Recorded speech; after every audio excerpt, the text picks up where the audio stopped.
Hey, it's Shane from Martin Brothers here. Just going to go over Navis Freedom. I'm using 2018, so it might be an older one that you have. Um, the first thing is to make sure you have the selection tree open and the save viewpoints. If you don't have those open, you can go over here to the tabs and click on View, go over to Windows, and just make sure that selection tree and viewpoints are on. Uh, what this is good for is when I send you a file, you can see that I have Helms and Wesley here. So if I just click on Wesley, it'll take me straight to the Wesley building. This will take me straight to the Helms building. Um, Now, of course, there's other things that you can see in here. So here is our Helms framing, and here's our Wesley framing, and this is everything else. So if I just, I'm doing Control H for the shortcut key. So if I go over here to, if I right click it and hide, you can see that it says Control H to hide it. But I don't want to hide everything. And most of this stuff you're going to find under this. So this would be the architectural. If I want to get rid of the walls, I can right click and hide, or I can just hit the control button and then hit H. I'm going to do the same for the ceilings, and I don't know what that is. Roofs. So if I click something here, you're going to see that it's going to take me straight to what that is. And if I grab this and zoom all the way up, you can see that that's all my typical framing, critical framing.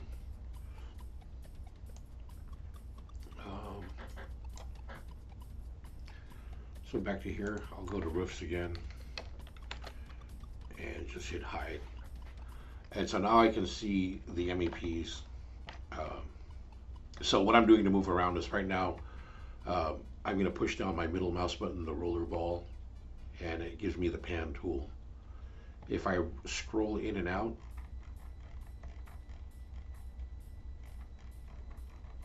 it goes in and out. If I hold down the shift key and hold down the right mouse button, if you hold down the shift key and the middle mouse button, it rotates on an axis, but you can see that it sometimes acts weird. So if I'm going to use that rotate like that, I'll select an object and then I'll hold down shift and then I'll push the middle mouse button, and that'll be my rotation point, will be whatever I select. That's just one way to kind of move around and see what you got going on in here. You'll see the other models, they're usually mechanical duct, MD. See if they got anything else here. Here's the structural, so that's the structural model that they have in.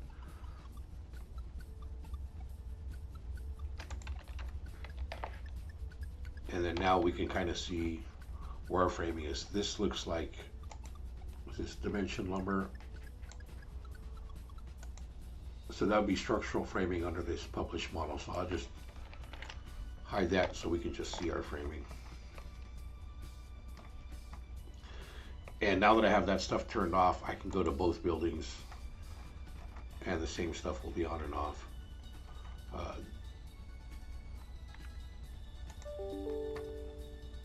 So I can click these.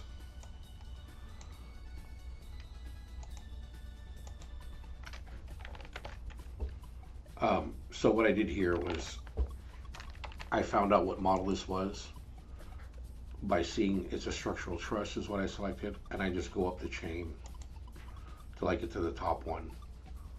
Once I'm at the top one, I can select it and right click and hide, or of course the good old Control H. And so hiding that stuff, before I go and rotate, I'm going to select something again, hold my middle mouse button and shift.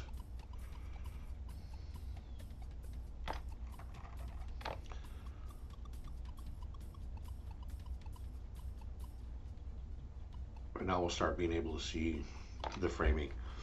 The other way to move around in here is also using this walk tool This, you hold the left mouse button down, and then you push your mouse forward, you walk forward. If you push the mouse button down and pull backwards, it goes backwards. If you spin, it spins. If you hold the middle mouse button on this walk tool, it actually, when you pull back, it brings you down, and then push forward, it brings you up, holding down the middle mouse roller. And then when you roll, it actually turns your head up and down.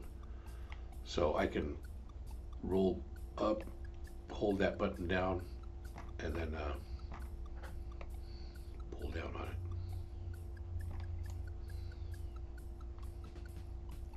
it. And what that's kind of good for is being able to get inside and see what's going on up here.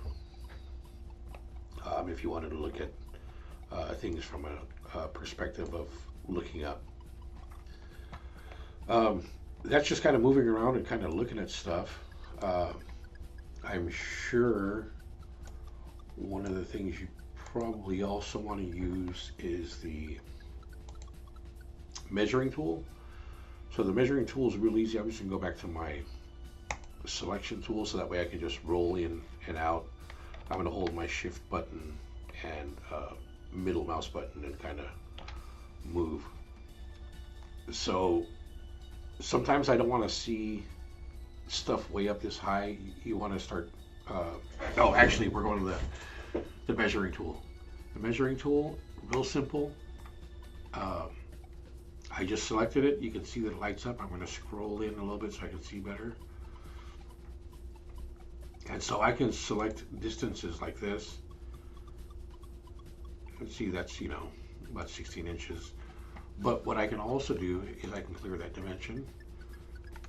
If I go back to my selection tool over here, I can select this and this, and I can do a shortest distance. And it's going to give me a shortest distance between the two, which would be from this face to this face, of course. So the measuring tool is real cool, especially, you know, just trying to get dimensions on how close you are to objects. How close is this pipe to that track? This is the shortest distance. You can see it's 3 3/8. And the final thing, let me clear that, is, as I said before, you probably don't want to see everything all the time. If you go over to viewpoint on your tab over here, you can enable sectioning. Once you do that, these are your section planes right here. So they give you 6 of them, and the first one defaults at the top. Now you can't see where that is because this is not highlighted. So I have this one, and I'm going to hit this, and we still can't see it because it's maybe hidden somewhere else. An easy solution to fix that is I'm on my current plane 1, I've got it active, now I'm going to hit alignment. I can actually do it to align the surface, and I'll just click this slab over here, and now you can see that it brought it over here. If I turn this off, it goes away. If I turn it on, it comes back. So now I can grab this and bring it up to wherever I want. If I want to zoom into an area, what I typically do is I'll turn that off, and I'll come over here and look. So I can see this area, and then I'll turn it back on again, and it's going to pop back in my view. And so now I can kind of go down and see where all these members are hitting. Now the other thing is you can add a section cut. So I'm going to add 5. So you have to click it on, and you can see it just defaulted over here. Again, we can change it from left top, right bottom, or we can align it to a surface, which I kind of like to do because then it aligns with what I'm looking at. So I'll just select that door, and now it's aligned this way, and I can pull it back. If I want to see which one I want to go back and forth with, I'm going to go back to 1 and click that, and you can see that my 1 comes back up again. And you can do this multiple times. So now you can see I'm going to make 3 active, and you can see that the cut is right there.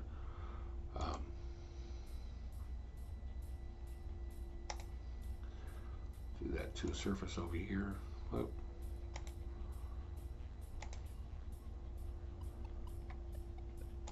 There we go. So now you can see that I can go through these 3 and kind of hone in on an area where I'd like to see.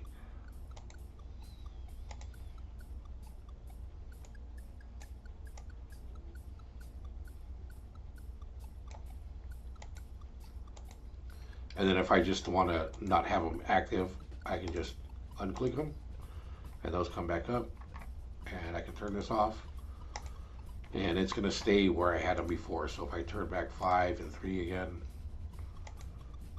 I'm going to get that same cut, and then 1 is going to be back there again. And this little tool will only be active if this is pushed down, and also you have to have that plane selected up here. So now it's going to show that one here, show that one. That's it. I know it's a little bit of a long video, but hopefully that helps.